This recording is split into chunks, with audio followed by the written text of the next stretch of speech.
है ना, cut off wavelength की बात हो गई थी बच्चा, एक ग्राफ बता दिया था मैंने, है ना। तो देख बेटा, कंटिन्यूअस एक्सरे के बारे में क्या कहा था मैंने, कि जब high speed electron metal target को अप्रोच करेगा बेटा, तो मेटल के जो इलेक्ट्रॉन्स होंगे वो उसको रिपेल करेगा, है ना बेटा।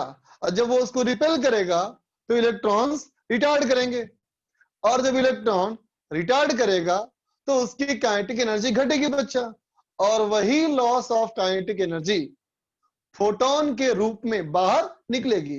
यही था हमारा बच्चा एक्सरे फोटोन। ठीक है, अब चलो बात करें कैरेक्टरिस्टिक्स एक्सरे की, है ना बेटा। अब बात करें कैरेक्टरिस्टिक्स एक्सरे की। ठीक है बच्चा, तो देख बेटा, कैरेक्टरिस्टिक्स एक्सरे क्या है ना, सुनना ध्यान से बच्चा। तो देख बेटा, जब इलेक्ट्रॉन मेटल टारगेट को अप्रोच किया, है ना बेटा, मेटल टारगेट के इलेक्ट्रॉन ने उसको रिपेल किया, है ना। लेकिन बताओ, क्या इलेक्ट्रॉन की एक सॉलिड दीवार है बेटा? क्या इलेक्ट्रॉन की एक सॉलिड दीवार है? नहीं ना बच्चा, है ना, कहीं कहीं पे इलेक्ट्रॉन है बेटा। तो सोचो, अब अगर कहीं कहीं पे इलेक्ट्रॉन है और वो इलेक्ट्रॉन जो आ रहे हैं बेटा, इनको रिपल्सन मिल रहा है ना, तो बताओ बेटा, एक पॉसिबिलिटी ऐसी बनती है कि नहीं, कि जो इलेक्ट्रॉन अप्रोच कर रहे हैं बेटा, वो कुछ इलेक्ट्रॉन एटम के अंदर घुस जाए? बोलो, बनती है ना बेटा पॉसिबिलिटी। तो देखो, जब एटम इलेक्ट्रॉन के अंदर, जब एटम इलेक्ट्रॉन जो है एटम के अंदर इंटर करेगा, है ना बेटा, तो एक संभावना ये भी बनती है बेटा कि इलेक्ट्रॉन अंदर आए, है ना, और उस एटम के किसी अंदर वाले इलेक्ट्रॉन को हिट करके बाहर निकाल दे, है ना, और खुद भी निकल जाए, है ना बेटा। अगर ऐसा हुआ तो फिर उस एटम के इनर ऑर्बिट में कोई ना कोई वैकेंसी बन जाएगी बेटा, और उस वैकेंसी को ऑक्युपाई करने के लिए उसी एटम के हायर ऑर्बिट से इलेक्ट्रॉन नीचे उतरेंगे, है ना। और जब हायर ऑर्बिट से इलेक्ट्रॉन नीचे उतरेंगे तो उससे फोटोन बाहर निकलेगा, इलेक्ट्रॉनिक ट्रांजिशन की वजह से, है ना बेटा। ठीक है, लेकिन ये जो फोटोन निकलेंगे इलेक्ट्रॉनिक ट्रांजिशन से, इनकी वेवलेंथ या फ्रीक्वेंसी इस बात पे डिपेंड करेगी बेटा कि वो मेटल का एटॉमिक नंबर क्या है ना। इसका मतलब वो निकलने वाला जो एक्सरे होगा वो मेटल के एटॉमिक नंबर पे डिपेंड करेगा, मेटल के कैरेक्टरिस्टिक्स पे डिपेंड करेगा, इसलिए बोलते हैं इसको कैरेक्टरिस्टिक्स एक्सरे। ठीक है बच्चा, ठीक है। देखो क्या कहेंगे बेटा, it is a, there is a possibility, there is a possibility, है ना बेटा, ये एक संभावना बनती है। There is a possibility that, there is a possibility that some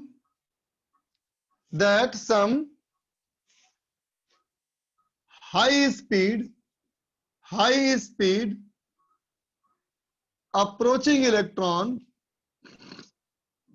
approaching electrons enter into the atom of metal target, है ना बेटा, मेटल टारगेट के अंदर इंटर कर जाए, है ना, एंड नॉकआउट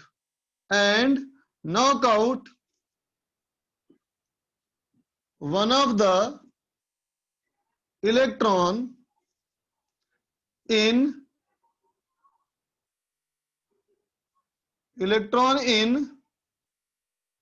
inner orbit, है ना बेटा। ठीक है, क्रिएटिंग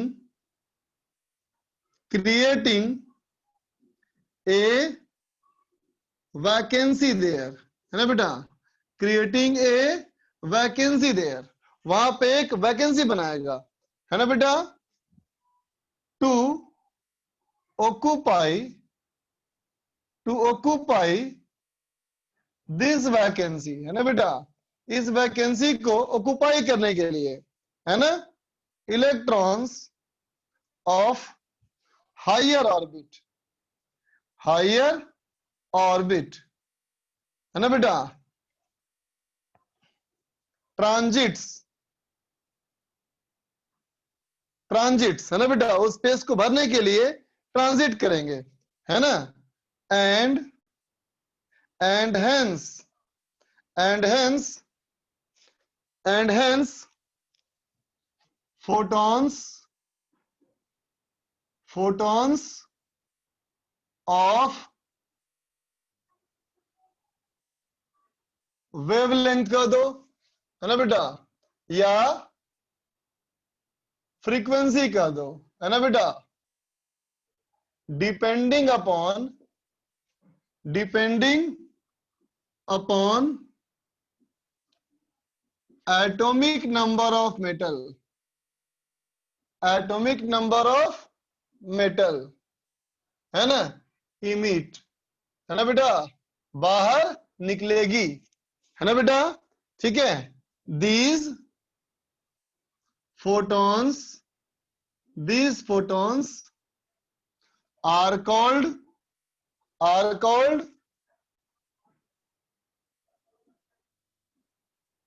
characteristics एक्सरे। समझा बच्चा, ठीक है। क्या कहेंगे, देखो कहेंगे, देखो पहले इसमें इंटेंसिटी वर्सेस लैम्डा का ग्राफ था बेटा, इंटेंसिटी वर्सेस लैम्डा ग्राफ था। ये था क्या बच्चा, कट ऑफ वेवलेंथ। तो कहेंगे बेटा इस कट ऑफ वेवलेंथ की वजह से, है ना बेटा, हम कहेंगे बेटा इस कंटिन्यूअस एक्सरे की वजह से, है ना बेटा, बहुत सारे फोटॉन्स निकले, कंटिन्यूअस एक्सरे में बहुत सारे फोटोन निकले, है ना बेटा, और वो सारे फोटोन का वेवलेंथ इस पार्टिकुलर वेवलेंथ से ज्यादा था, है ना बेटा, और उनकी संख्याएं कितनी थी, तो कहेंगे उनकी संख्याएं इस खास ऑर्डर में थी, है ना बेटा, ठीक है। तो क्या दिख रहा है तुमको कि कट ऑफ वेवलेंथ के ज्यादा, कट ऑफ वेवलेंथ से ज्यादा हर वेवलेंथ में फोटोन है बेटा, बोलो राइट ना। लेकिन सोचो अगर किसी खास वेवलेंथ में, कंटिन्यूअस तो है ही बेटा, अगर कैरेक्टरिस्टिक्स भी हो जाए, अगर कैरेक्टरिस्टिक्स भी हो जाए, है ना बेटा, तो मान लो कैरेक्टरिस्टिक्स का जो इमिशन है बेटा, ये मान लिया मैंने लैम्डा 1 पे है ना बेटा, और लैम्डा 2 पे है ना बेटा, तो क्या कहोगे कि इस वेवलेंथ में, है ना बेटा, अब क्या हो गया, कैरेक्टरिस्टिक्स भी हो गया बच्चा और कंटिन्यूअस भी हो गया, है ना। तो यहां पे क्या होगा बच्चा, इंटेंसिटी अचानक बढ़ जाएगी, इसकी इंटेंसिटी अचानक बढ़ जाएगी, तो मतलब स्पाइक्स बन जाएंगे इसमें, है ना। तो कहोगे इस वेवलेंथ में कंटिन्यूअस भी है, कैरेक्टरिस्टिक्स भी है, तो अपने आसपास वालों के मुकाबले में वो बढ़ जाएगा, है ना बेटा, ये भी हमारा बढ़ जाएगा। समझा बच्चा, है ना। तो ये ग्राफ क्या करता है रिप्रेजेंट, ये ग्राफ करता है रिप्रेजेंट बेटा कि लैम्डा 1 और लैम्डा 2 में कंटिन्यूअस के साथ साथ कैरेक्टरिस्टिक्स भी है, ठीक है। लिख लो, नोट कर ले बच्चा।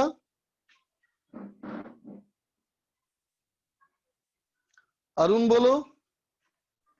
अगर इलेक्ट्रॉन आएंगे तो सर वो पहले हायर ऑर्बिट वाले, मतलब एटम की हायर ऑर्बिट वाले इलेक्ट्रॉन को तो निकालेंगे। कोई जरूरत नहीं है, अगर हायर को निकाल लिया ना तो एटम आयन बन जाएगा, बोलो यस सर। है ना, लेकिन फिर और कोई ट्रांजिशन नहीं होगा ना, नो सर। तो फिर हमारे कोई काम का नहीं वो। Okay sir. जब अंदर वैकेंसी बनेगा तब ना हमारे काम आएगा, एक्सरे में पार्टिसिपेट करेगा। Yes sir. समझ गए। Okay sir, thank you sir. Welcome बेटा। मनीष। सर ग्राफ के अंदर स्पाइक बन रहा है, वो क्या रिप्रेजेंट कर रहा है सर, एक बार बताएंगे। बेटा इस स्पाइक में क्या दिख रहा है कि ऊंचाई बढ़ गई ना बेटा ग्राफ की। यस सर, बहुत अचानक बढ़ गई है। हाँ, तो ऊंचाई क्या करता है बताओ रिप्रेजेंट। Sir high velocity. नहीं बच्चा, हाई इंटेंसिटी, वाई एक्सिस पे क्या है देखो। यस सर, इंटेंसिटी है, हाई इंटेंसिटी। इंटेंसिटी का मतलब क्या हो गया सोचो, इंटेंसिटी सर का वो जो मतलब पर number of unit photons per unit time है की संख्या बढ़ गई, बोलो। Yes sir, number of photon per unit area per unit time पे फॉल करते हैं। जैसे कि मान लो तुम्हारे पास हर तरह के सिक्के अवेलेबल हैं, है ना बेटा, 1 रुपए के कॉइन है, 2 रुपए Yes, के कॉइन है, 5 रुपए के कॉइन है, 10 रुपए के कॉइन है ना बेटा, बहुत सारे कॉइन्स है ना, और सभी किसी खास ऑर्डर में है। ये तुमने अपनी मेहनत से कमाया है ना, तो कोई खास ऑर्डर में है ना। लेकिन रास्ते में जाते जाते क्या हुए, तुम्हें एक थैला मिल गया बेटा, वो थैले में सिर्फ 5 रुपए के कॉइन बहुत सारे भरे हुए थे, तुमने उसको उठा लिया। जैसे ही तुमने उसको उठाया तो क्या हुई, अब तेरे पास 5 रुपए कॉइन की संख्या अचानक बढ़ गई। yes, अचानक बढ़ गई। वही हुआ यहाँ पे कि कंटिन्यूअस तो हो ही रहा था, पहले से पैसा तुम्हारे पास था, है ना, लेकिन 5 रुपए वाला कॉइन अचानक से बहुत सारा मिल गया। ठीक है, Yes, sir. ठीक है सर, समझ गया sir, thank you sir. Okay बच्चा। अचानक बढ़ गया। रेजो बोलो भाई।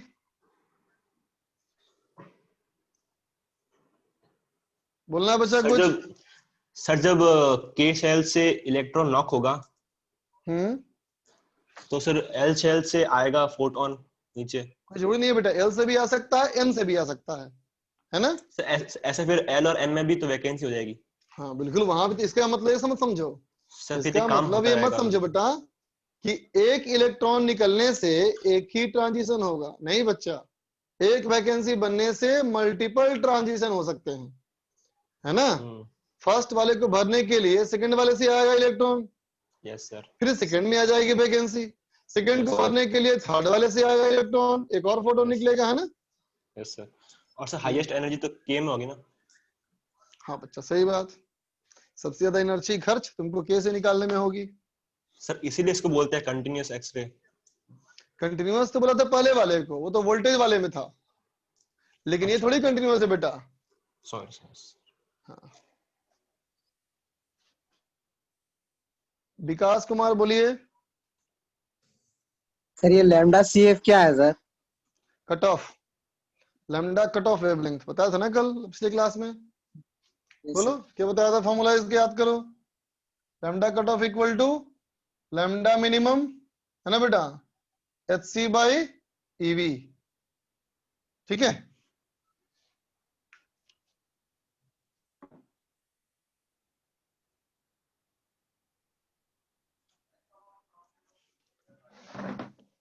एक बच्चा हैंड रेज किया यार, इसके चेहरे में बहुत सारा चश्मा है और बहुत सारा आइकन है, कौन बच्चा है भाई। और हर्षित बार बार टेलीग्राम के लिंक मांग रहा है, तो मैं कंप्यूटर में टेलीग्राम के लिंक तुम्हें कैसे दूं,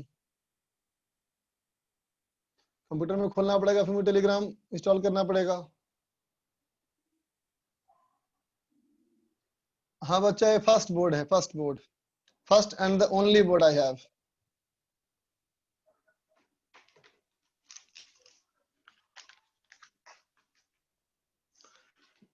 बोर्ड्स के लिए थ्योरी याद करनी ही पड़ती है बच्चा, कोई उपाय थोड़ी है।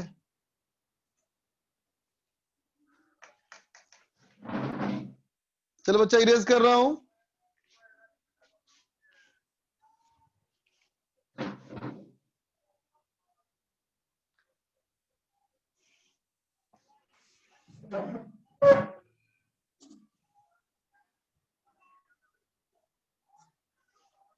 एक बच्चा लिख रहा है डिजिटल बोर्ड क्यों नहीं लेते। डिजिटल बोर्ड ले तो लूं, लेकिन फिर मुझे उसका काम क्या है अगर डिजिटल बोर्ड मान लो मैं ले भी लूं, है ना, जैसे ही खुलेगा इंस्टीट्यूट उसके बाद मैं क्या करूंगा, उसका उसमें टीवी देखूंगा, मिर्जापुर सीजन 2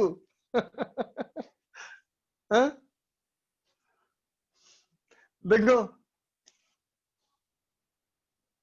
आगे देखो बेटा, देखो बच्चा, मोसलेस लॉ, देख बेटा, जो मोसले का हमारा लॉ है बच्चा, है ना, उसने अपने एक्सपेरिमेंट को, कौन से एक्सपेरिमेंट को, एक्सरे के एक्सपेरिमेंट को, है ना बेटा, मोसले ने एक्सरे के एक्सपेरिमेंट को बहुत बार रिपीट किया, ही repeated many times using different metals, है ना बेटा। ठीक है, तो बताओ कि मोसले किस एक्सरे के पार्ट को स्टडी करना चाहता था, कंटिन्यूअस को या कैरेक्टरिस्टिक्स को, बोलो बच्चा, बोल बेटा। बिल्कुल सही बात, मेटल चेंज किया तो मेटल पे कौन डिपेंड करता है, यही डिपेंड करता है ना। ठीक, तो देखो बेटा, after repeating experiment many times, है ना बेटा, मेनी टाइम्स, है ना, मोस्टली कंक्लूडेड दैट, उसने ऐसा कंक्लूड किया, क्या कंक्लूड किया बेटा, that square root of frequency in characteristics X ray emission, है ना बेटा, varies, ये वैरी करता है, linearly with atomic number, है ना बेटा, एटॉमिक नंबर ऑफ मेटल का जो एटॉमिक नंबर था ना बेटा, उस एटॉमिक नंबर पे लीनियरली डिपेंड करता है ना बच्चा। मतलब ये हमारा बेटा फ्रीक्वेंसी का स्क्वायर रूट है ना बच्चा, ये हमारा बच्चा एटॉमिक नंबर है ना, उसने कहा स्क्वायर रूट और जेड के बीच में जो ग्राफ है ये बनेगा स्ट्रेट लाइन, उसने ग्राफ ऐसे बताया, ठीक है बच्चा, उसने ग्राफ यूं बताया स्ट्रेट लाइन। तो देख बेटा, इस ग्राफ का इक्वेशन बताया गया square root F equal to z of a of z minus b, है ना बेटा, ये बताया मोस्ले ने लॉ, ठीक है। तो देख ही पा रहे होगे, y बराबर एम एक्स प्लस सी करो बेटा, है ना। तो देख बच्चा, इसमें z की वैल्यू अगर b कर दिया जाए तो रूट एफ 0 हो जाएगा बेटा, है ना। और अगर इस एंगल को थीटा मान लिया जाए तो इसका स्लोप कितना है बताओ, tan थीटा इक्वल टू ए, देखो, है ना बेटा। अब क्या बोलोगे, इसमें ए और बी ये दोनों ही बच्चे कांस्टेंट है ना। ए क्या है बच्चा, ए का नाम है स्क्रीनिंग कांस्टेंट, सॉरी, ए का नाम बच्चा, ए का नाम है ट्रांजिशन कांस्टेंट, ठीक है बच्चा, और बी का नाम है स्क्रीनिंग कांस्टेंट, समझा। ए का नाम क्या हुआ, ट्रांजिशन कांस्टेंट, बी का नाम क्या है, स्क्रीनिंग कांस्टेंट, ठीक है बच्चा।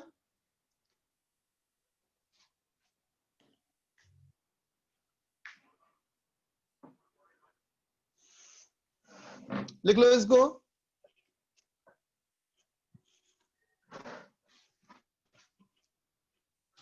नहीं बेटा अनिरुद्ध, स्क्रीन एकदम क्लियर है बेटा, बिल्कुल ब्लर्ड नहीं है।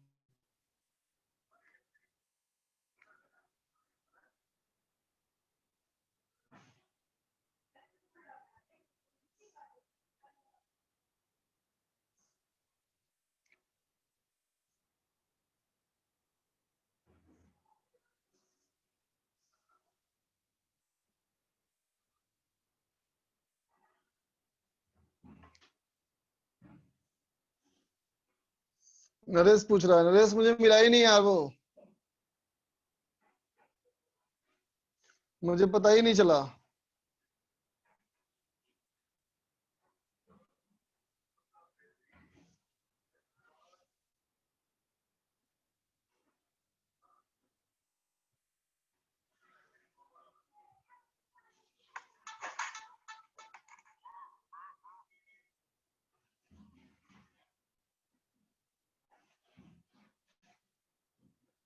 मैं डिमांड करूं, क्या डिमांड करूं,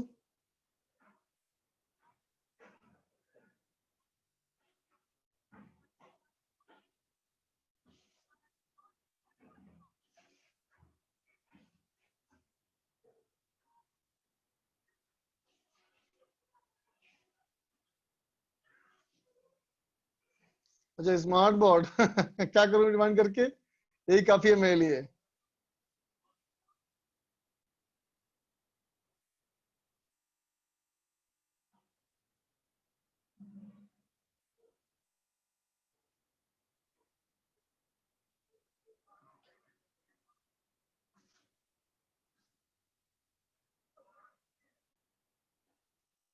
रूट एफ के आगे क्या है फॉर्मूले में? Root F equal to A Z minus B. Root F equal to A Z minus B. A है बच्चा ये, ठीक है। आशीष बोल बच्चा। सर ये मूजलीज लॉ लिखा कि मूलीज लॉ लिखा है? मोस्टली MOS है। ठीक सर, वो डबल लग रहा था। क्या करें यार, राइटिंग ठीक ही नहीं होती मेरी यार। हाँ लग तो रहा है वैसा ही, सही बोला। चल बच्चा आगे देखा जाए। सुनना बच्चा ध्यान से, देख बेटा अब देखा जाए रियलाइजेशन ऑफ मोस्लेज लॉ, ठीक है, with the help of Bohr's model of atom. ठीक है बेटा, बोर का जो एटम का मॉडल था बेटा, उसकी मदद से मोस्ले लॉ को समझने की कोशिश करें। ठीक है बच्चा, देखो जैसे कि देखो हमने पढ़ा था बेटा 1/λ equal to r z square 1 minus 1/n square 1/m square minus 1/n square. बोलो बेटा, ये पढ़ा था ना हमने, है ना बेटा। लेकिन ये किसके लिए था बताओ? तो ये था बेटा हमारा सिंगल इलेक्ट्रॉन सिस्टम के लिए था ना बेटा, बोलो, है ना।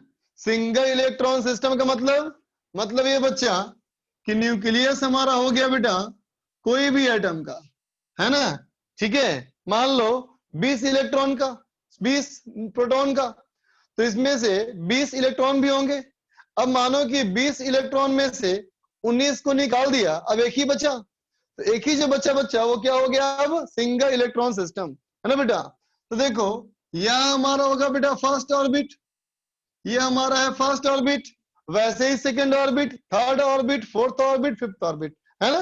मैंने कहा मान लो इसमें अगर ट्रांजिशन हुआ, कहा nth ऑर्बिट से mth ऑर्बिट में, इलेक्ट्रॉन अगर यहां मूव किया, है ना बेटा, तो ये फॉर्मूला होगा इसमें, बोलो ठीक है। लेकिन सोचो अगर मैं कहूं बच्चा कि अगर हमारे पास क्या हो, सिंगल इलेक्ट्रॉन सिस्टम ना हो बेटा, है ना, अगर हमारे पास मल्टी इलेक्ट्रॉन सिस्टम हो, मतलब ऐसा कोई सिस्टम जिसमें इलेक्ट्रॉन की संख्या एक से ज्यादा हो। ठीक है बच्चा, तो देखो अगर मैं कहूं बच्चा कि ये न्यूक्लियस है, ये न्यूक्लियस कितने का? Ze चार्ज का। ठीक है बच्चा, और देखो ये हमारा है बेटा फर्स्ट ऑर्बिट, ये हमारा है फर्स्ट ऑर्बिट, है ना। तो सुनना बेटा, जब सिंगल इलेक्ट्रॉन सिस्टम था बच्चा, है ना, तो अंदर में कोई भी इलेक्ट्रॉन नहीं था, एक ही इलेक्ट्रॉन है वही मूव कर रहा है। उसके ऊपर किसी भी तरह का अगर कोई फोर्स लग रहा है तो कौन लगाया? बोलो, अगर इस इलेक्ट्रॉन पे अगर कोई फोर्स लगाया बच्चा, तो इस इलेक्ट्रॉन पे फोर्स कौन सा लगाया? सिर्फ न्यूक्लियस का फोर्स ना बेटा, F इलेक्ट्रोस्टैटिक, बोलो, है ना बेटा।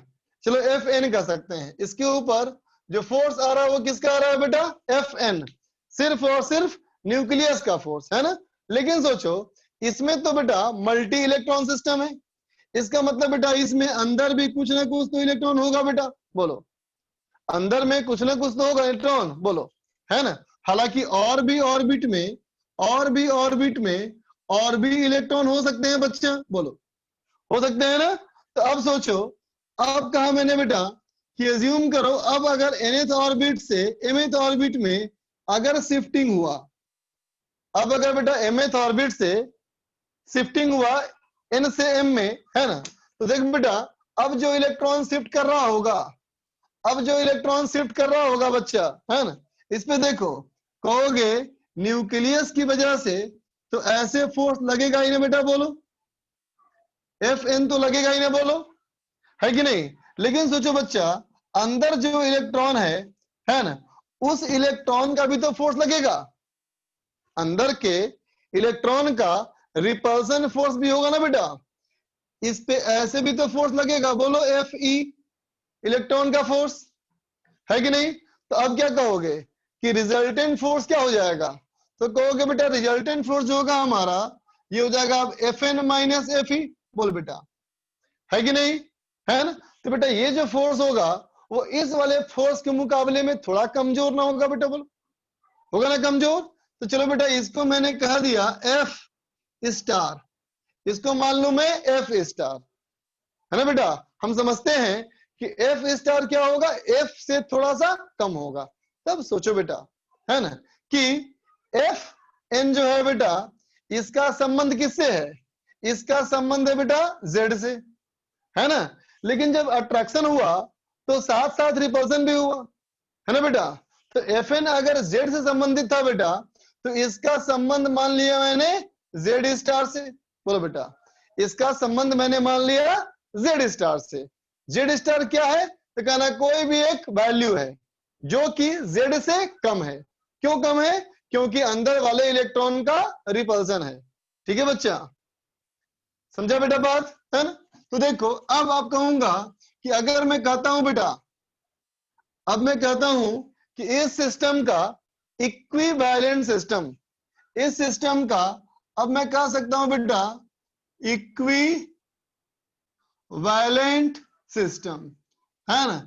ये इक्विवेलेंट सिस्टम क्या हुआ, तो क्या कैसा करो कि इसका जो न्यूक्लियस था जो पहले तुम Zd का मान रहे थे अब मानो कितने का, Z स्टार E का, है ना। इसका मतलब बेटा अंदर के सारे इलेक्ट्रॉन का, अंदर के सारे इलेक्ट्रॉन के रिपल्सन को मैंने मान लिया कि अट्रैक्शन कमजोर पड़ गया, है ना। इसका मतलब अंदर के सारे इलेक्ट्रॉन के इफेक्ट को मैं इंक्लूड कर लिया, है ना। इसका मतलब अब तो हमारे पास एक ही ना बचा बेटा इलेक्ट्रॉन, बोलो अब तो कोई इलेक्ट्रॉन नहीं है बेटा, बोल अब तो हमारा कोई और इलेक्ट्रॉन नहीं है ना बेटा, बोलो।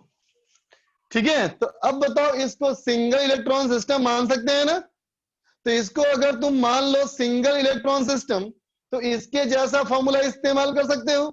तो कैसा हो जाएगा, ये हो जाएगा 1/λ is equal to R Z square Z star, Z star square 1/m square minus 1/n square, बोलो बेटा होगा ना। तो फ्रीक्वेंसी क्या होता है बच्चा, फ्रीक्वेंसी होगा ना C/λ, बोलो होगा। तो ये क्या हो जाएगा बच्चा, ये हो जाएगा RC into 1/m square minus 1/n square into Z star का स्क्वायर, बोलो बच्चा। ठीक है, तो क्या कह दोगे, square root of frequency equal to square root of RC into 1/m square minus 1/n square into Z star, बोलो बेटा राइट ना। ठीक है, ऐसा हमारा बन गया बेटा संबंध, है ना बेटा। अब मैं कहूं कि इस वैल्यू को इसको कंपेयर करो, है ना बेटा, चाहे छोड़ो ये याद करने वाली बात नहीं है ना बेटा। ठीक है, अब मैं कहता हूं बेटा इसको कंपेयर करो, है ना बेटा, कंपेयरिंग विथ मोसलेस लॉ, है ना बेटा, मोसलेस लॉ से कंपेयर करो। तो क्या कहोगे बच्चा, ए हमारा क्या है, square root of RC of 1/m square minus 1/n square, बोलो बच्चा। ठीक है ना। तभी कहा गया था ना बेटा, तभी ने इसको कहा गया था ट्रांजिशन कांस्टेंट, है ना। ये इस बात पे डिपेंड करता है कि ट्रांजिशन इलेक्ट्रॉन का कहां से कहां हो रहा है, बोलो बच्चा। ये बात समझे ना, ये ट्रांजिशन कांस्टेंट क्यों कहा गया। ठीक है बच्चा। और देखो बेटा बी हमारा क्या हो जाएगा, तो कहोगे Z star is equal to Z minus b, है ना। तो क्या कहेंगे, is equal to Z minus Z star, बोलो बच्चा। बी हमारा क्या है, Z माइनस Z स्टार। इसका मतलब बेटा वो इसके बारे में बात करना चाहता है, ये माइनस ये मतलब ये ना बेटा, है ना। तो ये किसके बारे में है कि अंदर के इलेक्ट्रॉन से रिपल्सन के बारे में है ना। बताना चाहता है कि अंदर का इलेक्ट्रॉन न्यूक्लियस के अट्रैक्शन को कितना फिल्टर कर लिया। ठीक है बच्चा, ठीक है, लिखो, नोट कर ले बच्चा इसको।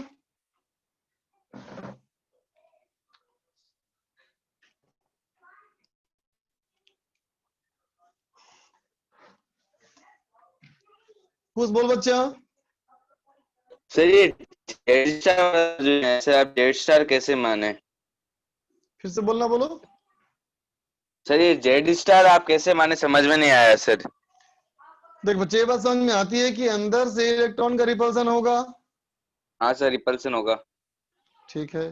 एफ एन जो है बेटा वो जेड के प्रोपोर्शनल समझ में आता है ना, जेड पे डिपेंड करता होगा, यस सर। एटॉमिक नंबर पे डिपेंड करता होगा, है ना। तो अगर तुम एटॉमिक नंबर जेड को समझो चार्ज जैसा क्यू, है ना बेटा, तो अब बोलोगे कि इलेक्ट्रॉन के रिपल्सन की वजह से रिजल्टेंट फोर्स कमजोर पड़ गया। Yes sir. तो उस रिजल्टेंट फोर्स को मैं मान सकता हूं क्यू स्टार, अलग चार्ज मान सकते हैं ना कोई, तो उसको मैंने अलग मान लिया कोई number Z star. Z star sir जरूरी थोड़ी ना कि कोई इंटीजर ही होगा। मैंने कहा बेटा इंटीजर है, कोई भी वैल्यू है ये, इसका इंटीजर होना कोई जरूरी नहीं है। मैंने बिल्कुल नहीं कहा Z star is atomic number. Z बेटा एटॉमिक नंबर है, जेड स्टार एटॉमिक नंबर नहीं है, ये कोई भी एक संख्या है। ठीक, अग्रिम बोल।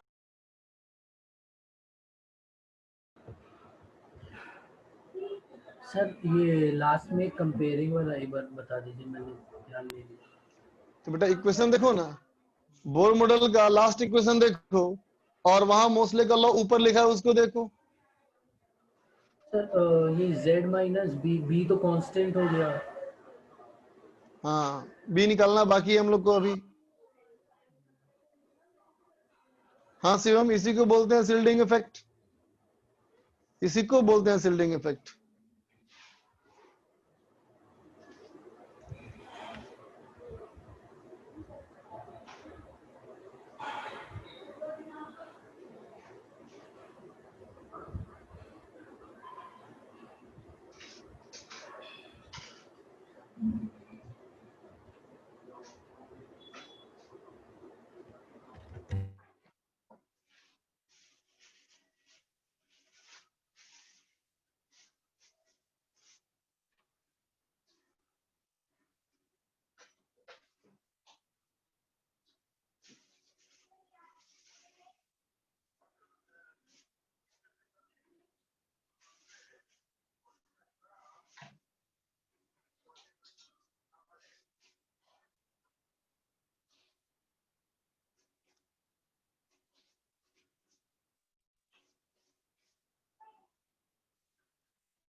हो गया बच्चा?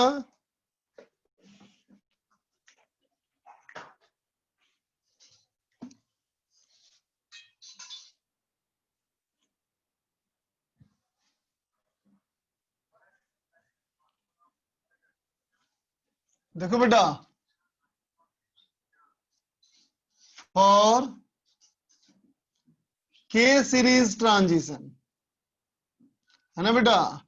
के सीरीज ट्रांजिशन मतलब क्या हुआ बताओ? के सीरीज ट्रांजिशन का मतलब क्या हुआ? लैंडिंग ऑर्बिट फर्स्ट, इलेक्ट्रॉन आकर के बेटा फर्स्ट ऑर्बिट पे ही लैंड कर रहा है ना? तो देखो बेटा, फर्स्ट ऑर्बिट पे लैंड कर रहा है, इसका मतलब वैकेंसी कहाँ है? इसका मतलब बेटा वैकेंसी कहाँ पे है बोलो? वैकेंसी फर्स्ट ऑर्बिट में है बेटा, के ऑर्बिट में है ना? वैकेंसी हमारा बच्चा के ऑर्बिट में है ना? तो देख बेटा, वैकेंसी अगर के ऑर्बिट में है, इसका मतलब फर्स्ट ऑर्बिट में होता तो 2 इलेक्ट्रॉन है, लेकिन 1 इलेक्ट्रॉन वहां निकल चुका है। बोलो, तो अब इसके अंदर बेटा एक ही ने बचा इलेक्ट्रॉन। बोलो, ठीक है बेटा? और तुम जानते हो कि फर्स्ट ऑर्बिट में इलेक्ट्रॉन की स्पीड बहुत ज्यादा होती है बेटा, है ना? जब फर्स्ट ऑर्बिट में इलेक्ट्रॉन की स्पीड बहुत ज्यादा होती है बेटा, तो इतनी ज्यादा होती है बेटा कि वो टाइम ट्रेवल करना शुरू कर देता है ना?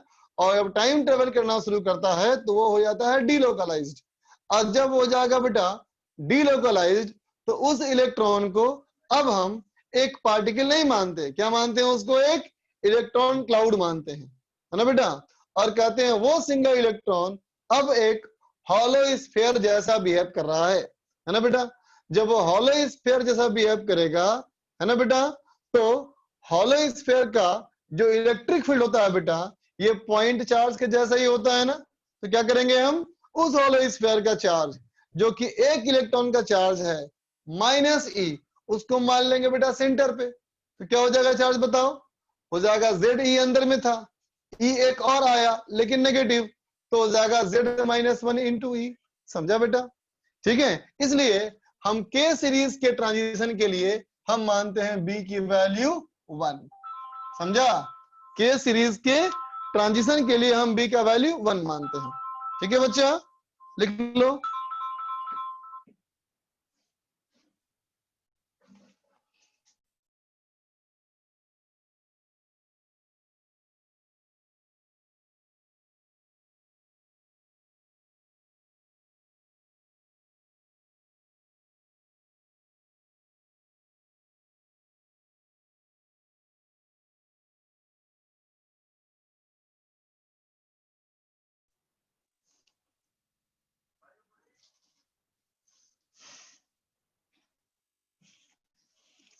व्हाट इज बच्चा? टाइम ट्रेवलिंग हमारा जो कॉन्सेप्ट है, ये थ्योरी ऑफ रिलेटिविटी है। समझा?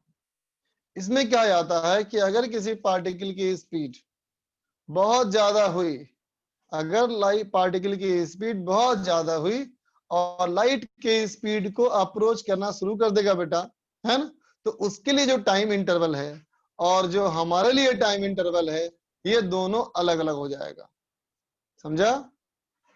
ठीक है, जैसे कि मान लो अगर तुम्हारे लिए कोई समय बीते बेटा 1 घंटा, है ना? ठीक है, और कोई दूसरे के लिए वही टाइम इंटरवल 2 घंटा हो जाए, है ना बेटा? भाई क्लासिकल मैकेनिक्स में तुम यही मान के चलते हो ना बेटा कि अगर मान लो टाइम अभी हुआ है 10:30, तो दुनिया में हर आदमी के लिए भी टाइम कितना हुआ है? 10:30 हुआ है ना? जब मेरे लिए समय 10:30 11:30 हो जाएगा, तो दुनिया में हर आदमी के लिए भी समय बीतेगा 1 घंटा, है ना? यही चीज बेटा क्वांटम मैकेनिक्स में नहीं मानी जाती, है ना? ठीक है, क्या कही जाती है कि जब कोई पार्टिकल की स्पीड लाइट के स्पीड को अप्रोच करेगी बेटा, है ना? ठीक है, तो फिर हमारा वो टाइम ट्रेवल करना शुरू करेगा। इसका मतलब अगर तुम्हारे लिए समय 1 घंटा बीता है बेटा, लेकिन उसके लिए समय कुछ और बीतेगा, है ना? ठीक है, तो अगर उसके लिए समय कुछ और बीतेगा, तो फिर तुमको वही पार्टिकल एक ही समय पे मल्टीपल पोजीशंस ऑक्युपाई करता हुआ दिखेगा, है ना? जैसे कि मान लो तुम और हम, हमारे लिए कॉमन टाइम है 10:30। अगर एक कॉमन टाइम 10:30 है, तो हमारी तुम्हारी क्लास चल रही है, है ना बेटा? तुम वहां बैठे हो, मैं यहाँ हूं, हम दोनों के लिए समय भी बराबर है ना? लेकिन सोचो, अगर मैं कहूं कि 11:15 बजे हमारी क्लास खत्म होनी है बेटा, 11:15 पे हमारी क्लास खत्म होनी है ना? तो अभी हमारे पास बचे हैं 45 मिनट्स, है ना? लेकिन ऐसा हो जाए कि तुम्हारे लिए वो समय बीते कितना, हाफ एन आवर, और मेरे लिए समय हो जाए बेटा 1 घंटा। अगर ऐसा हो गया तो क्या होगा? आधे घंटे बाद तुम्हारे हिसाब से क्लास चलती रहेगी। इसका मतलब तुम्हारे अकॉर्डिंग मैं यहां हूं, है ना बेटा? ठीक है, लेकिन मेरे हिसाब से समय कितना बीत चुका है? 1 घंटा। मेरे हिसाब से क्लास खत्म हो चुकी है। इसका मतलब हम इस रूम से बाहर निकल चुके हैं। बोलो बेटा, है ना? तो तुम्हारे लिए हम यहाँ हैं और हम बाहर निकल चुके हैं वाकई में। तो क्या हो गए, मेरी पोजीशंस अब 1 से ज्यादा हो गई बेटा, है ना? ठीक है, तो हमारी पोजीशन जब 1 से ज्यादा हो जाती है एक ही समय पे, तो उसी को बोलते हैं क्या बच्चा? डीलोकलाइज हो जाना। ठीक है बच्चा, इसी को बोलते हैं क्या बच्चा? Time travelling. ठीक है,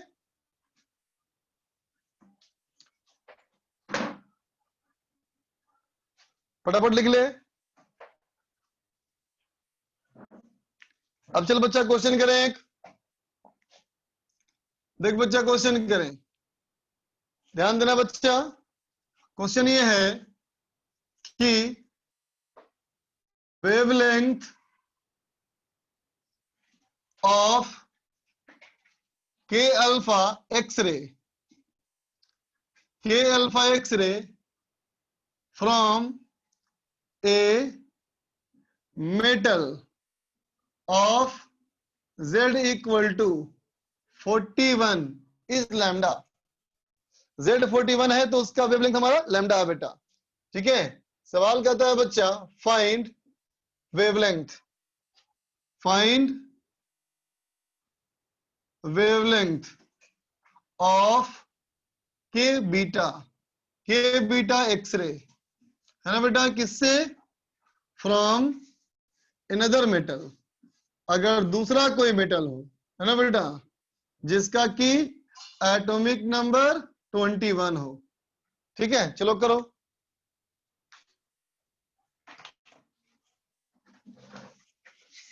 विकास कुमार पूछता है हेलीकॉप्टर के फैन को मल्टीपल में देखना भी 8SI पे डिपेंड करता है। 8SI क्या है भाई? 8SI क्या होता है भाई?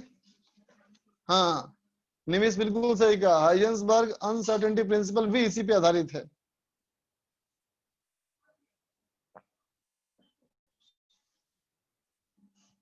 बनाओ बच्चा, बोलो निखिल। सर तो लाइट भी टाइम ट्रेवल करता होगा सर, क्योंकि तो खुद बहुत एकदम स्पीड से बेटा, लाइट टाइम ट्रेवल करता ही है, अभी तो कहते हैं लाइट में कभी कोई चेंज नहीं आता, उसमें एज का इफेक्ट नहीं आता, है ना? एज का फोटोन मतलब पुराना हो, कैसे? फोटोन पुराना हो या नया हो फर्क नहीं पड़ता, दोनों एक जैसा। अच्छा, और सर टाइम ट्रेवल को हम लोग ऐसे भी समझ सकते हैं क्या? मान लीजिए कोई बहुत दूर दूसरी गैलेक्सी में एक प्लेनेट है सर, हाँ और हम अपने प्लेनेट से देखते हैं सर, मान लीजिए टेलीस्कोप हाँ से, और उस प्लेनेट हाँ में एक कोई होगा सर, मान लीजिए एलियन ही होगा, उसकी तस्वीर हाँ आती है सर। तो हमारे हाँ, प्लेनेट तक पहुंचते पहुंचते वो जवान रहता है, लेकिन असलियत में वो बुढ़ा हो जाता है सर। बुढ़ा होके मर भी गया होगा, सही बात। तो सर उसको हम लोग टाइम ट्रेवल कहेंगे सर? तो तुम टाइम ट्रेवल नहीं किए, वो टाइम ट्रेवल कौन किया? फोटोन किया टाइम ट्रेवल। मतलब सर आप भी टाइम ट्रेवल कर रहे हैं, मतलब कि फॉर एग्जांपल सर, फोटोन्स जैसे फोटोन्स फोटोन्स टाइम ट्रेवल कर रहे हैं, हम तुम नहीं कर रहे हैं। अच्छा यस सर, हाँ फोटॉन्स कर रहे हैं, हाँ जो फोटॉन्स आ हाँ रही है रेस के थ्रू। बिल्कुल सही। जैसे मान लो, इमेजिन करो तुम यस अर्थ पे ना हो बेटा, यस अर्थ की खास स्पीड है ना बेटा, यस सर, और अर्थ की स्पीड अच्छी खासी है बेटा, है ना? यस सर, ठीक, अब मान लो तुम चले गए एक दूसरे ग्रह पे, यस सर, है ना? उस ग्रह पे जो स्पीड है वो अर्थ की स्पीड से बहुत ही कम यस है ना? सर, यस सर, लेकिन 1 साल माना जाता है कि उसको जितने देर में वो सन का चक्कर लगाता यस है सर, ना? तो हाँ अर्थ लगाता है 1 साल में चक्कर लगाता है ना बेटा? तो यहाँ यस सर, का क्या है, 1 साल 365 into 24 into 60 365 into 24 hours, yes sir. है कि नहीं? उसका Yes, sir. एक साल अगर इसके साल का दूना होगा, है ना बेटा, यस यस तो सर। वहां तुम्हारी उम्र एक साल बढ़ेगी, लेकिन यहाँ के हिसाब से 2 साल बढ़ गई। Yes sir. हाँ। बस समझे, ये हुआ टाइम ट्रेवलिंग। अच्छा, तो सर मान लीजिए हम लोग दूसरे प्लेनेट में गए तो हम लोग 2 साल अर्थ के हिसाब से बुढ़े होंगे, वहां से 1 साल स्पेस बुढ़े होंगे। स्पेस में ट्रेवल करने से हमारी एज कम बढ़ती है बच्चा, तो सर है ना? असलियत में तो हम लोग बुढ़े होते जाएंगे ना सर, हम लोग भले काउंट करें व्हाट पेपर में कि 2 साल। पहले बताओ, what is the meaning of time? पहली बात तो ये, what is the meaning of time? Time का मतलब क्या है अपने आप में? और तेरे बॉडी का जो सेल जो बदलता है बेटा, जिस स्पीड से रफ्तार चेंज करता है, वो टाइम एक तरह से मानो तो। हाँ यस सर। समय का अपने आप में क्या है भाई? दुनिया जिस हिसाब से बदल रही है, हमारे बॉडी Yes. में जिस हिसाब से बदलाव हो रहे हैं, है ना, Yes, ये भी sir. एक टाइम है। Yes sir. बोलो, है कि हाँ। नहीं? टाइम का असल मतलब तो ये नहीं कहा जाए बेटा, बोलो। नहीं सर, मुझे ये डाउट है सर कि फॉर एग्जांपल आप दूसरे प्लेनेट में है सर, आप तो असलियत में 2 साल ही बुढ़े हुए हैं सर। मान लीजिए आपकी उम्र आप हाँ अगर 60 साल जिंदा रह सकते हैं सर, मान लीजिए फॉर एग्जांपल, तो हाँ आप हाँ चाहे हाँ। चाहे चाहे उसमें चले जाएं चाहे इसमें चले जाएं, उसमें आप 58 ईयर्स जिंदा रहेंगे, यहाँ पर 60 साल जिंदा रहेंगे सर। लेकिन बात ये है कि यहाँ का एक साल, वहां का एक साल अलग अलग हो जाएगा अब। हाँ सर, कॉपी में अलग अलग हो जाएगा, लेकिन जिंदा तो हम लोग उतने ही रहेंगे ना सर, उतने समय के लिए। सर आप मेरे क्वेश्चन समझ रहे हैं? मैं समझ में आ गई बात। मान लो हाँ। हम आज हम और तुम यहाँ बैठे हैं साथ में, ठीक है? Yes sir. है ना? ठीक है। अब यस अर्थ एक साल में चक्कर लगाया पूरा एक, यस सर। है ना? मैं एक Yes. और ग्रह पे चला गया, वो ग्रह जो है वो अर्थ के टाइम का डबल टाइम ले रहा है, यस सर। ठीक है ना? यस इसका सर। मतलब जब मैं वहां चला गया तो मेरी उम्र आज मान लो 43 ईयर है ना? यस तो यस मेरा सर। 44 कब होगा? जब वो लगा देगा पूरा एक चक्कर ग्रह। यस सर, 2 साल यहाँ के 1 साल। लेकिन यहाँ बीत चुका होगा 2 साल। यस सर, वहाँ 2 साल। तुम हो यस चुके सर। होगे 18 से 20 साल के, लेकिन जब मैं वहां आऊंगा तो मैं 43 से 44 पे हो जाऊंगा। अब आया समझ में? Yes sir. अग्रिम बोल बच्चा।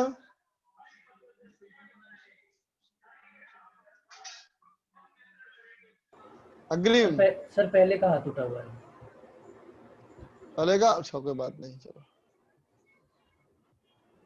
Hello Satyarth, sir. सर एक बोलो। आउट ऑफ द बॉक्स सवाल है।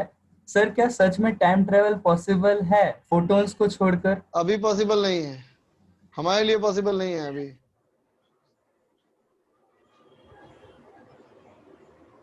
Sir, but at a certain distance in space, it is possible. Space में बेटा अभी देखो, यही कह सकते हैं कि हमारे पास one way time travelling possible हाँ, है ना? लेकिन two way time travelling possible नहीं है, जाना और आना पॉसिबल नहीं है, इसलिए टाइम मशीन नहीं बन सका अब तक। okay, sir. इंटेल बोलो भाई।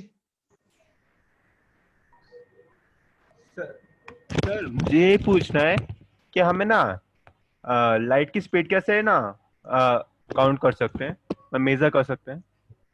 भाई तू क्वेश्चन बनाना यार, तू सब बात पूछेगा ये क्वेश्चन नहीं बनाएगा। सर एक बना रहे हैं सर, आप बस तो बता बनाओ। दीजिए। नहीं बताऊंगा, बनाओ, सवाल बनाओ। तुमने भटकाव बहुत ज्यादा है तुम लोग में यार, तुम लोग कॉन्सेप्ट में खो जाना चाहते हो, ऐसे कैसे कोई टारगेट पहुंचोगे बताओ? नवदीप, मैं इस कॉन्सेप्ट के अलावा और कोई बात नहीं करूंगा। कुछ पूछना है तो बोलो। नहीं सर, आउट ऑफ कॉन्सेप्ट है।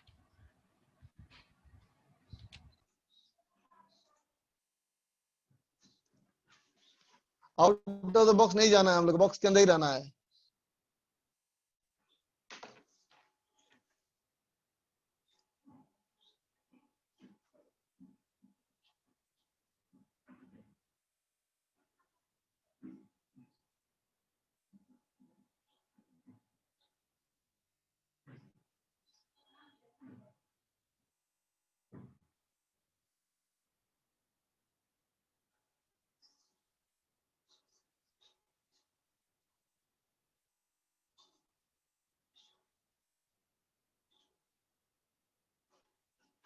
देख लिया नरेश?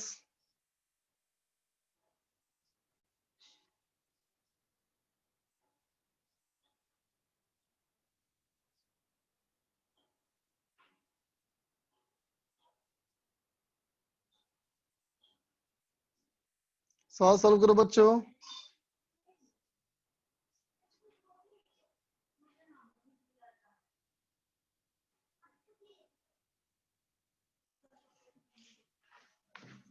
चलो मैं करता हूं, देखो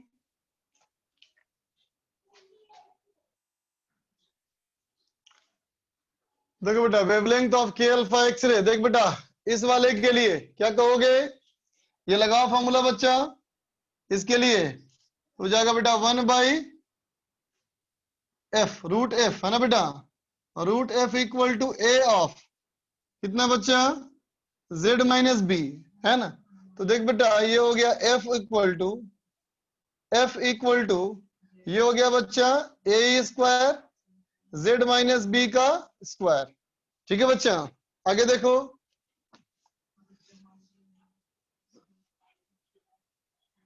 देखो बच्चा, f इक्वल टू इतना हो गया, तो लैम्डा क्या हो जाएगा बेटा, c बाई एफ। इसका मतलब होगा c upon a square of z minus b का स्क्वायर। ठीक है बच्चा। अब देखो पहले वाले के लिए, पहले वाला था बेटा z इक्वल टू 41, तो लैम्डा इक्वल टू हो गया c divided by A square हो गया आरसी ऑफ। देख बच्चा, के अल्फा का मतलब क्या हुआ, 2 से 1 करो तो 1 माइनस 1/4 इंटू क्या हो गया, z माइनस 1 का स्क्वायर। ये हो गया बच्चा 40 का स्क्वायर, इक्वेशन नंबर 1। अब कहो z इक्वल टू 21 के लिए, ये हो गया लैम्डा डैश इक्वल टू कितना, c अपॉन कितना हो जाएगा ये आर सी। के बीटा का मतलब क्या हुआ, के बीटा का मतलब हो गया बच्चा 2 से के बीटा 3 से 1 में क्या हो जाएगा 1 minus 1/9 into b equal to 1 है बेटा, के सीरीज ना। ये भी हमारा के सीरीज, ये भी हमारा के सीरीज, दोनों के लिए बी इक्वल टू 1। ठीक है बच्चा, इक्वेशन नंबर 2। अब equation number 2 by equation number 1, lambda dash by lambda. ठीक है बच्चा, क्या हो जाएगा, ये हो जाएगा 3/4 इंटू हो जाएगा बच्चा 9/8, है ना, इंटू ये हो जाएगा बच्चा 40 का स्क्वायर डिवाइड बाई 20 का स्क्वायर, है ना। तो ये हो जाएगा हमारा 4 खत्म, lambda dash equal to 27/8 lambda. ठीक है बच्चा, ये आएगा आंसर। ठीक है, लिख लो क्वेश्चन।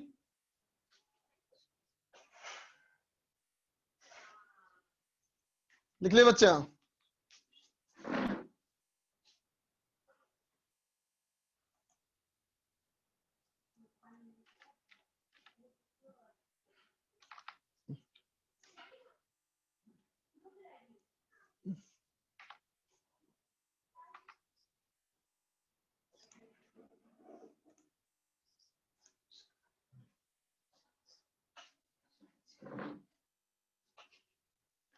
लिखो लिखो जल्दी लिखो।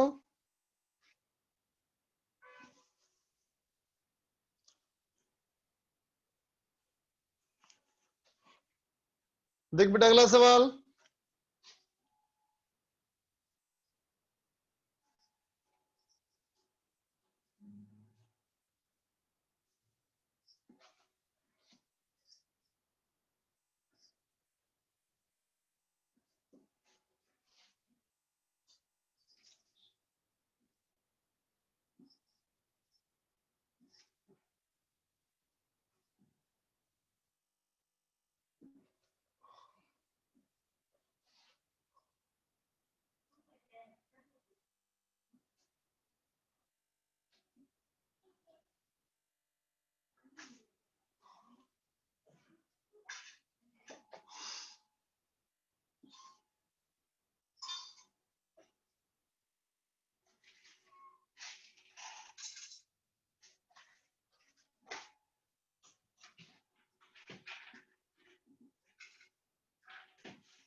देख बच्चा, कहता है कि जो एटम है बेटा, एटम का फर्स्ट ऑर्बिट का एनर्जी इतना है बच्चा, -18 किलो इलेक्ट्रॉन वोल्ट।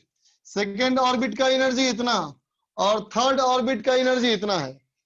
उस एटम के 3 ऑर्बिट के एनर्जी दिया हुआ है, ठीक है। तो सवाल पूछता है पहला पूछता है बेटा, find cut off wavelength.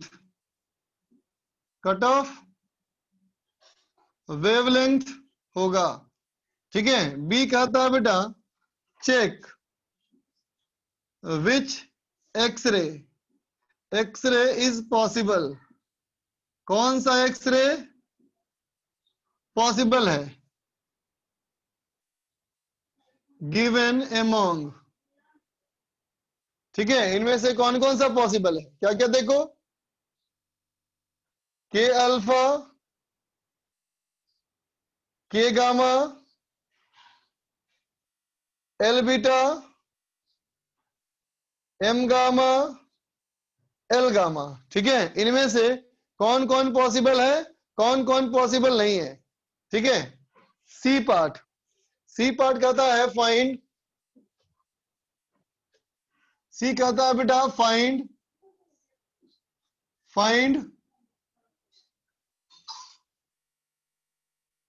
Wavelength of L alpha emission. L alpha emission का निकालना है बेटा वेवलेंथ। चलो करो, हाँ करेंगे, डिस्कस करेंगे, ज्यादा कुछ था नहीं होमवर्क वैसे भी।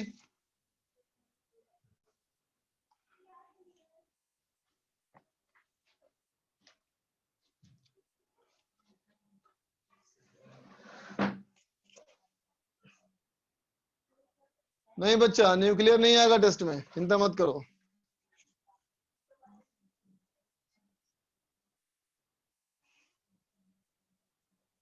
टेस्ट में न्यूक्लियर नहीं आएगा।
निकालो निकालो, आगे बढ़ो।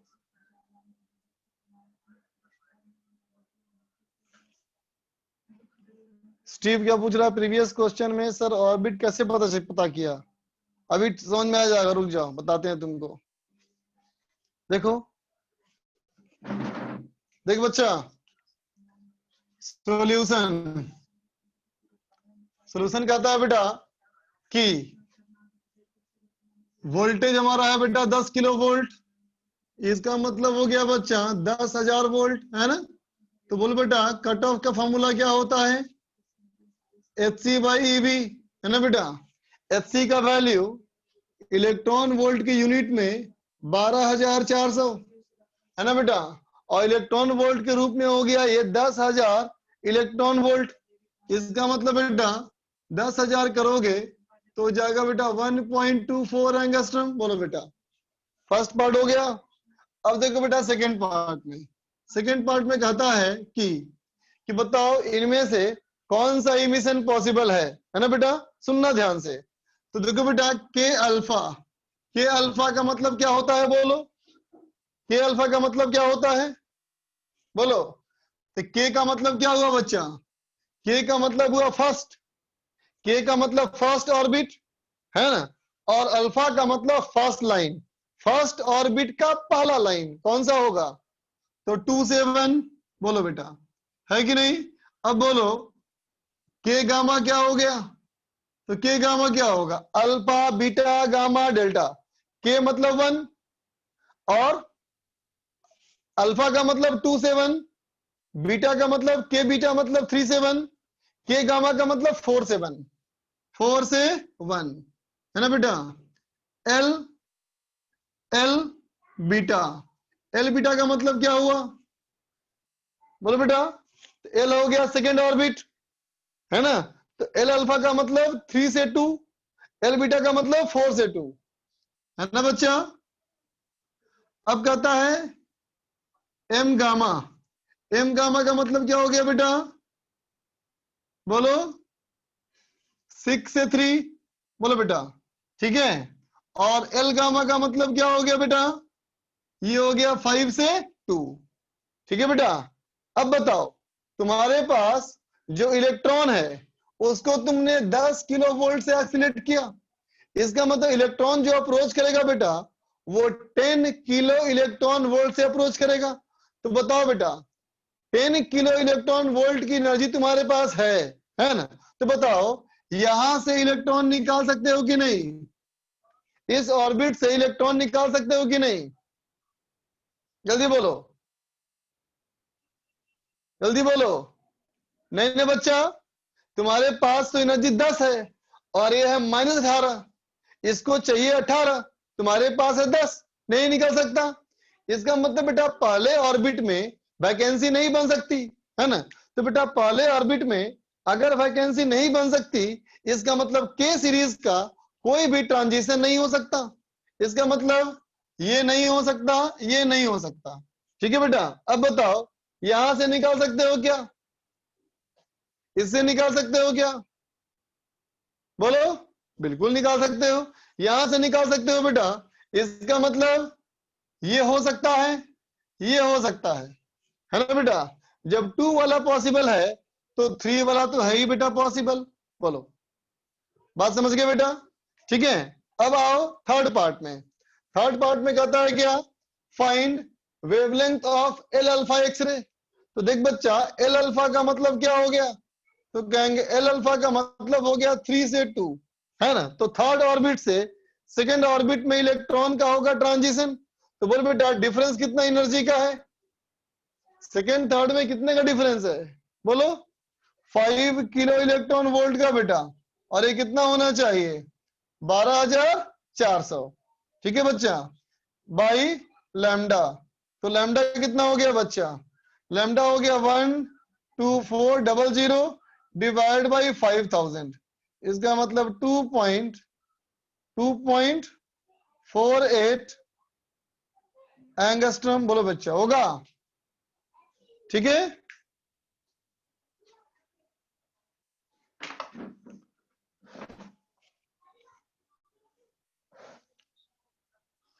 फटाफट नोट कर लो, अब डिस्कस करेंगे बेटा।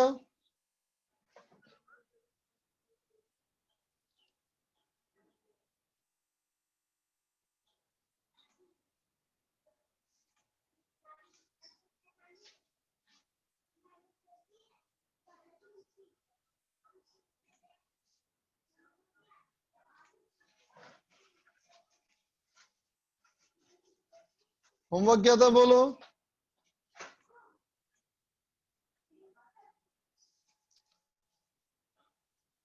बाबू मेरे के अल्फा तभी ना होगा जब के ऑर्बिट में वैकेंसी होगा, के में कहां से कर लोगे वैकेंसी, सेक्शन ई और एफ दिया था मैंने, निकालो होमवर्क बेटा।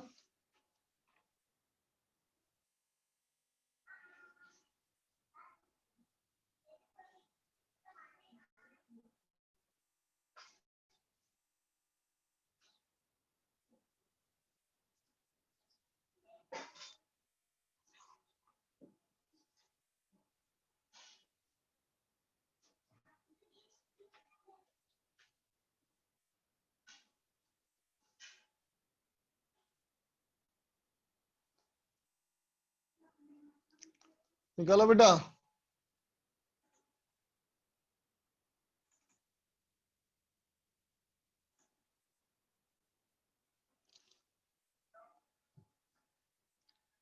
ऋषभ बोलो। गलती से हाथ खोला।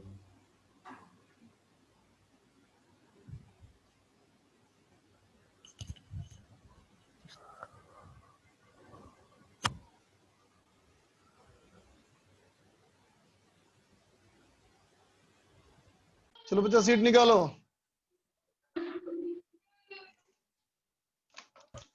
सीट निकालो बच्चा। देवांश को पूछना है E2। देखो बच्चा E2 में और E5। पहले E2 देखो।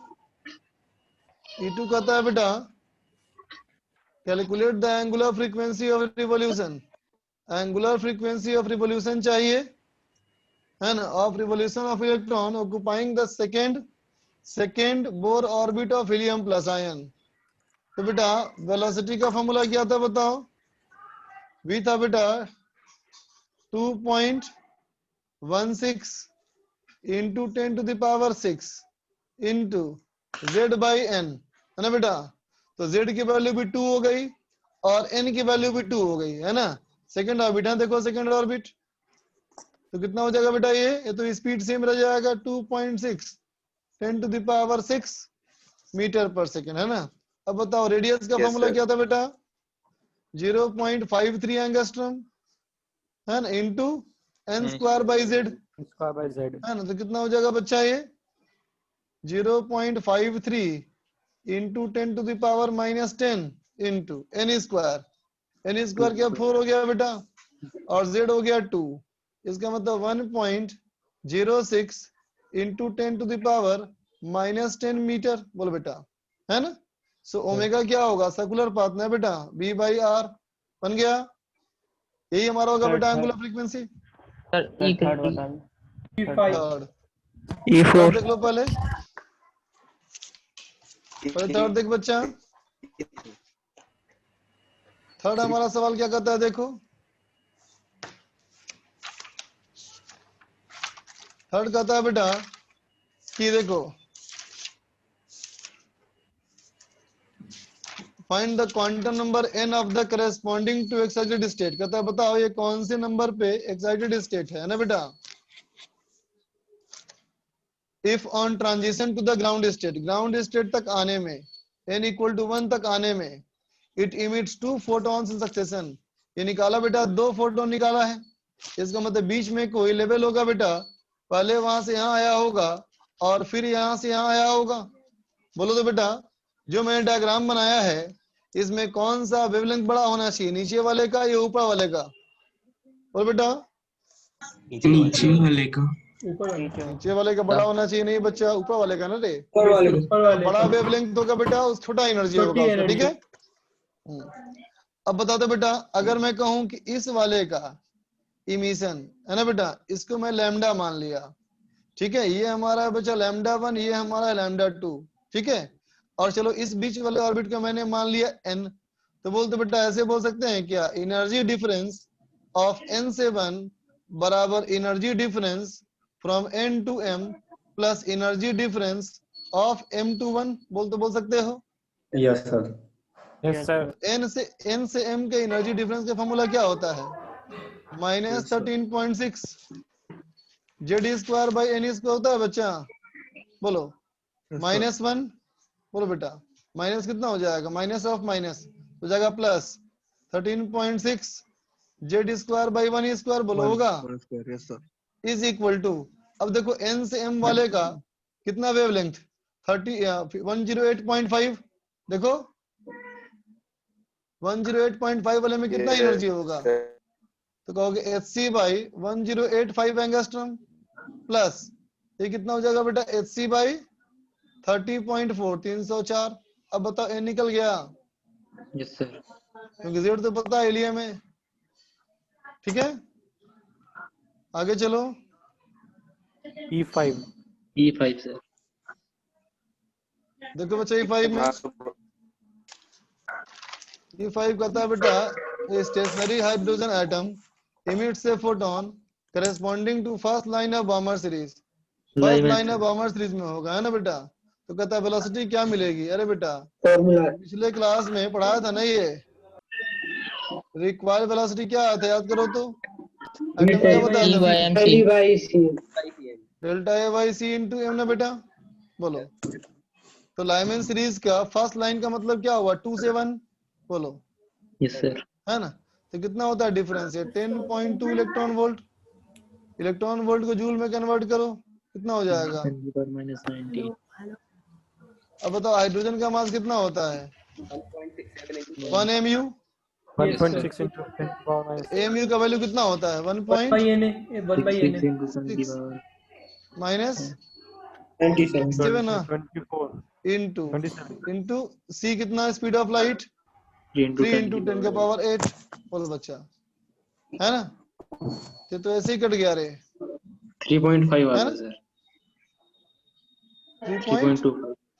3.25 आया बेटा, है ना 3.25 मीटर पर सेकंड, ठीक है। अब सवाल का तो 6 पूछना फिर तो होगा 5 पूछना होगा तो 6 पूछना होगा ना। Yes sir. हो जाएगा सर। अब हो जाएगा सर। सर बता दो एक बार। बता दीजिए। तो देख बच्चा उस फोटोन की जितनी एनर्जी मिलनी चाहिए थी वो कितनी मिल चाहिए थी बेटा, उसकी एनर्जी बताओ। उस फोटोन में एनर्जी लॉस कितना होना चाहिए था 10.2 इलेक्ट्रॉन वोल्ट होना चाहिए था ना। लेकिन इसमें से कुछ एनर्जी लेके चला गया कौन, एटम हाइड्रोजन, है ना बेटा। तो kinetic energy of hydrogen atom कितना हो गया, तो कहेंगे हाफ mv²। बी निकाल चुके हो तुम, यस सर। बेटा। तो जितना एनर्जी लेके चला जाएगा बेटा हाइड्रोजन उतनी एनर्जी उसकी कम हो जाएगी ना। तो परसेंटेज डिफरेंस कितना होगा, तो कहेंगे KH divide by 10.2 electron volt into 100। बोलो समझ गए। Yes sir. आगे बोलो। सर E7 में Li++ 2 टाइम्स का मीनिंग क्या है। Li सर E7 का जो ए क्वेश्चन है सर उसको एक बार समझा दो सर। अच्छा Li++ का मतलब हाइड्रोजन लाइक हो गया बेटा और Z=3 हो गया, यही समझो। सर इसको 2+ बोल सकते हैं ना, मतलब ये एक ही हाँ बात एक ही है। तो बात है, Li2 एक ही बात है, मतलब 2 इलेक्ट्रॉन निकाल लिए, इसका मतलब ये हुआ। यस अगर सर। फॉर्मूला इस्तेमाल करो। सर बी पार्ट में ऑब्जर्व्ड बोला सर, ऑब्जर्व्ड मतलब विजिबल रेंज में जो आएंगे वही ना। How many spectral lines are observed in the emission spectrum of हाँ सवाल तो यही है, लेकिन ये होना नहीं चाहिए था, है ना बेटा।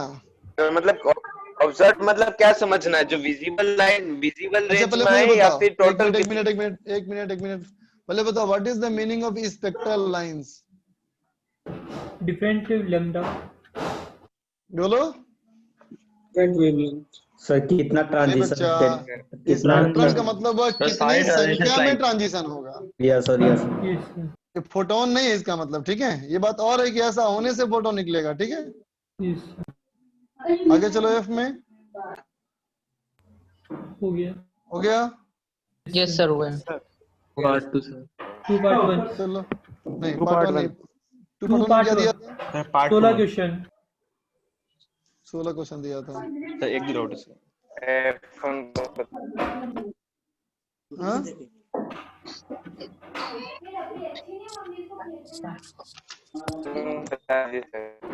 F1 सर ये तो नीतीश बोल रहा है क्या, सर नो सर कौन बोला F1 क्वेश्चन 40 नहीं है सर नहीं है। F1 पूछना है बेटा कुछ? Yes sir. देखो F1 में कहता है what minimum kinetic energy must the hydrogen atom move for perfectly inelastic collision with another hydrogen atom. बोलो बेटा, जिनकी कोलिजन हो रही है बेटा उनका मास बराबर है ना? Yes sir. Yes sir. तो अगर बेटा उसका मास बराबर है, इसका मतलब लॉस इन काइनेटिक एनर्जी कितना हो सकता है बताओ? तो कहेंगे हाफ के m by लॉस 2 less than equal to half mu हो जाएगा बेटा m/2 इंटू v रिलेटिव का स्क्वायर। इसका मतलब mu स्क्वायर बाई 4। इसका मतलब kinetic energy of atom by 2। बोलो kinetic energy of atom by 2 हो गया ना बेटा, बोल, है ना? और कहता क्या यहाँ पे कि फोटोन इमिट करने के लायक हो जाए। तो फोटोन इमिट करने के लायक तब ना होगा जब एक्साइट होगा, बोलो, है ना? तो बताओ हाइड्रोजन एटम को बेटा एक्साइट करने के लिए कम से कम कितना चाहिए एनर्जी? 10.2। इसका मतलब k की वैल्यू कम से कम 20.4 होना चाहिए ना बेटा, बोलो, ठीक है? अब एक्सरसाइज 2 पार्ट 1 में आओ। सर 1 पार्ट 2 में डाउट। 1 पार्ट 2 डिस्कस नहीं करेंगे, बोले थे ना तुम लोग को बेटा। Yes sir. तो इधर पूछो। 1-2 क्वेश्चन है सर, कर लो सर। एक्सरसाइज 2 पार्ट 1 में 1 से 5 ही पूछना है कोई? 3 पूछना है। 3 कहता है बेटा in photoelectric experiment with light of wavelength lambda the fastest electron has the speed v, है ना? अगर हम 3 लैम्डा बाई 4 कर दें तो स्पीड क्या हो जाएगा, ये पूछा है बच्चा। तो देखो अगर हमने लैम्डा की लाइट दी बेटा, है ना? तो देखो तो अगर तुम्हें लैम्डा की लाइट दी है तो क्या लिखोगे एनर्जी? hc बाई लैम्डा, इसमें से वर्क फंक्शन w बराबर मैक्सिमम काइनेटिक एनर्जी है बेटा v। बोलो कोई दिक्कत? ठीक है ना? अब कहता है बेटा कि अगर मैं 3 लैम्डा बाई 4 का दूंगा, इसका मतलब अब क्या लिखेंगे? hc बाई 3 लैम्डा बाई 4, है ना, माइनस w। ये ना होगा बेटा नई वाली काइनेटिक एनर्जी? बोलो यस सर। होगा? इसको ऐसे बोल सकते हैं बेटा 4/3 इंटू hc बाई लैम्डा, बोलो, माइनस w। अब यहाँ से hc बाई लैम्डा इसमें पुट कर लो तो क्या हो जाएगा? 4/3 ऑफ हाफ mv स्क्वायर, है ना बेटा, प्लस w माइनस w होगा बेटा, बोल। Yes sir. यहाँ तक बात समझ में आ गई बेटा? तो देखो तो इसके बाद क्या हो जाएगा फिर? अब कहेंगे बेटा हाफ m विडस का स्क्वायर बराबर, देख बेटा क्या हो गया? 4/3 हाफ mb स्क्वायर और प्लस ऑफ w/3 हो जाएगा बेटा, बोलो। इसका मतलब ये हो गया बेटा कि हाफ m विडस स्क्वायर की वैल्यू, है ना, बड़ी हो गई किससे? 4/3 हाफ mb स्क्वायर से, बोलो, है ना? इसका मतलब क्या होगा बोलो? ऑप्शन नंबर डी होगा ना, स्पीड इससे बड़ी होगी ना? Yes sir. आगे चलो। 2 नंबर 2 नंबर किसी ने पूछा है? 2 नंबर सर 5 कहता है बेटा पॉइंट सोर्स ऑफ लाइट। बोलते बेटा जानते हो ना कि इंटेंसिटी और फोटो करंट होता है डायरेक्टली प्रोपोर्शनल, बोलो बेटा। और ये भी जानते हो कि इंटेंसिटी दूरी बढ़ने से घटता है बेटा। इसका मतलब photo current proportional to 1/r² हो गया। आप खुद देख लो ग्राफ। आगे चलो। 6 देखो बच्चा, कहता image of sun is formed by a lens of 30 centimetre on the metal surface of photo electric cell. It produced a current I. देख बच्चा, ये सवाल में कहता है बेटा कि इस सवाल में कहता है बेटा मान लो सनलाइट ऐसे आ रही है ना। जब सनलाइट ऐसे आ रही है बेटा तो 30 सेंटीमीटर का एक लेंस लिया और इससे हमने इसको फोकस कर दिया लाइट, बोलो, है ना। और यहाँ इसकी इंटेंसिटी कितनी मिली है? आई। Photo current I. ये इससे बना कितना हमारा फोटो करंट आई बना बेटा, है ना। अब कहता है lens forming an image is then replaced by another lens of same diameter, diameter हमारा बराबर है बेटा, लेकिन फोकल लेंथ 15 सेंटीमीटर पे है ना। तब सोचो अब क्या होगा। अब जब तुम लाइट गिरेगी बेटा और लेंस को लगाएंगे तो पहले फोकस कर देगा, बोलो। Yes sir. यही ना अंतर हुआ है ना। Yes, लेकिन sir. देख बेटा क्वेश्चन में कहता है कि जितना डायमीटर इसका बड़ा है ना बेटा, उतना ही डायमीटर इसका ही बड़ा है। ठीक है बेटा, तो बताओ तो इन दोनों का इंटेंसिटी इंटू एरिया सेम हो गया ना, बोलो। Yes sir. दोनों पे बराबर संख्या में फोटोन गिरेगी ना बेटा। जब बराबर संख्या में फोटोन गिरेगी तो बराबर संख्या में फोटो इलेक्ट्रॉन निकलेगा, बोलो। Yes sir. आगे बात समझ में? यस। आगे चलो। सर इस क्वेश्चन में सर ऐसा करने के लिए लेंस का मीडियम बदला होगा। हाँ कह सकते हो, बिल्कुल सही। देखो 7 में कहता है बेटा सर्टेन मेथड है एच बाय लैम्डा नॉट। हमने इसमें लाइट गिराया है बेटा लैम्डा वेवलेंथ का, है ना, जो कि लैम्डा नॉट से कम है। Gains a total power P. ठीक, अगर एफिशिएंसी ईटा% है, captured by a hollow conducting sphere of radius R.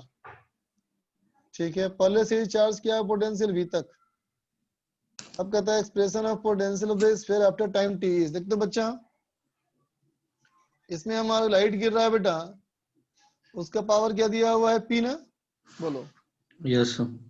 ठीक है बेटा, तो बताओ अगर पावर टी गिरा है ना, तो टोटल टी टाइम में कितना एनर्जी गिर गया होगा, पी इंटू टी। कितना बेटा एनर्जी इसके ऊपर गिर चुका है, इसका मतलब बताओ इस पे कितने फोटोन गिरे होंगे, एन इंटू ई। इसका मतलब P into t into lambda, P into t into lambda by h c. क्या गिरा, बोलो, इतने फोटॉन्स गिरे, बोलो, है ना बेटा। तो इलेक्ट्रॉन्स कितने निकलेंगे बेटा, इलेक्ट्रॉन्स कितने निकलेंगे, तो कहेंगे P into t into lambda by h c का ईटा%, बोलो बेटा, है ना। तो इतने इलेक्ट्रॉन निकल गए बेटा, इतने इसमें से इलेक्ट्रॉन निकल गए, तो इसमें, है ना बेटा, और ये सारा इलेक्ट्रॉन कहाँ जा गिरा, स्फीयर पे गिरा ना बेटा। स्फीयर पे। बताओ स्फीयर पे कितना चार्ज गेन कर लिया, नेगेटिव चार्ज गेन किया ना। Yes sir. एंडेस ई, इसका मतलब P T lambda eta by 100 HC, बोलो बेटा, इंटू ई, बोलो बेटा, इतना चार्ज गेन किया ना। तो देख बेटा पहले से उसका पोटेंशियल V था, इसका मतलब K/Q/R की वैल्यू V थी, बोलो। अब कितना हो जाएगा charge, K of Q plus delta Q हो जाएगा बेटा चार्ज, बोलो, by R should be equal to V dash. समझा? ठीक है बेटा, तो V डैश हमारा क्या हो जाएगा, देखो तो K/Q/R plus K delta Q/R।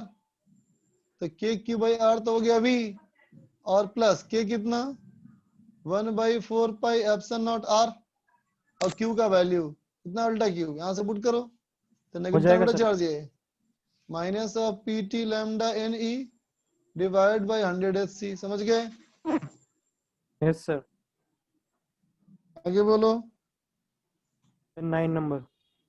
9 कहता बेटा radiation force experienced by a body exposed to radiation of intensity I assuming surface of the body to observing, है ना बेटा। तो अगर ऑब्जर्विंग है तो ये बताओ इसका अगर कोन का मैं कहूं क्रॉस सेक्शन, ध्यान से देखना, तो कोन का जो क्रॉस सेक्शन होगा बेटा वो तो एक ट्रायंगल होगा, बोलो, होगा, बोलो। Yes sir. इसको मैं रेड से कवर कर दिया, बोलो, कोन का क्रॉस सेक्शन तो एक ट्रायंगल होगा ना बेटा, बात समझा। इस ट्रायंगल का बेस कितना है, देखो 2R, और हाइट है h, तो एरिया कितना हो गया, बोलो, 2R इंटू h हो गया ना बेटा, बोलो। और पूरा ऑब्जर्व होता है बेटा, ठीक है, तो कितना लगता है फोर्स, IA/C बन गया। सर हाफ भी तो आएगा। ओह, एरिया इंटू हाफ भी तो होगा, सही बात, ठीक है। आगे सर तो उसका स्क्रीनशॉट लेना था।